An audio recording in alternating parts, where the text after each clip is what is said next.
If you can't imagine life without chocolate, you're lucky you weren't born before the 16th century.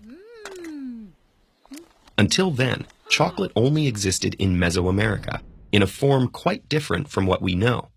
As far back as 1900 BCE, the people of that region had learned to prepare the beans of the native cacao tree.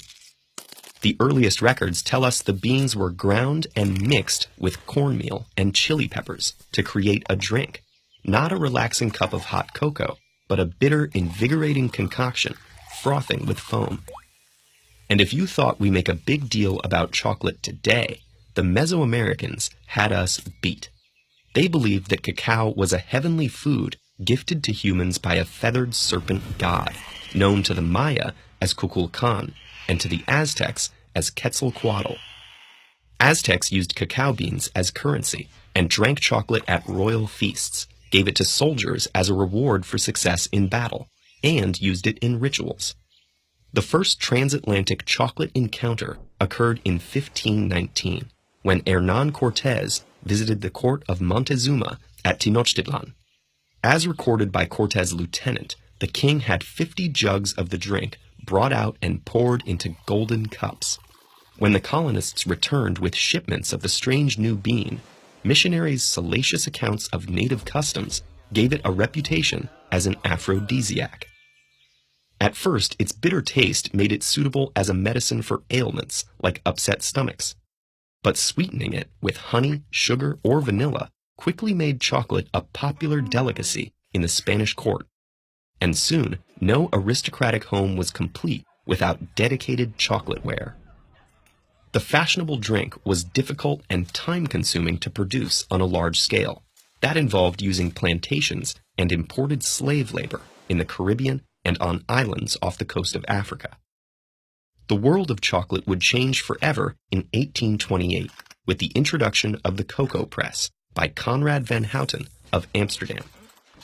Van Houten's invention could separate the cocoa's natural fat, or cocoa butter. This left a powder that could be mixed into a drinkable solution or recombined with the cocoa butter to create the solid chocolate we know today. Not long after, a Swiss chocolatier named Daniel Peter added powdered milk to the mix, thus inventing milk chocolate. By the 20th century, chocolate was no longer an elite luxury, but had become a treat for the public. Meeting the massive demand required more cultivation of cocoa, which can only grow near the equator. Now, instead of African slaves being shipped to South American cocoa plantations, cocoa production itself would shift to West Africa, with Côte d'Ivoire providing 2/5 of the world's cocoa as of 2015. Yet, along with the growth of the industry, there have been horrific abuses of human rights. Many of the plantations throughout West Africa, which supply Western companies, use slave and child labor, with an estimation of more than 2 million children affected. This is a complex problem that persists despite efforts from major chocolate companies to partner with African nations to reduce child and indentured labor practices. Today, chocolate has established itself in the rituals of our modern culture.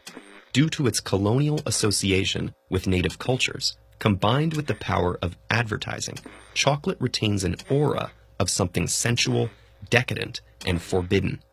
Yet knowing more about its fascinating and often cruel history, as well as its production today, tells us where these associations originate and what they hide.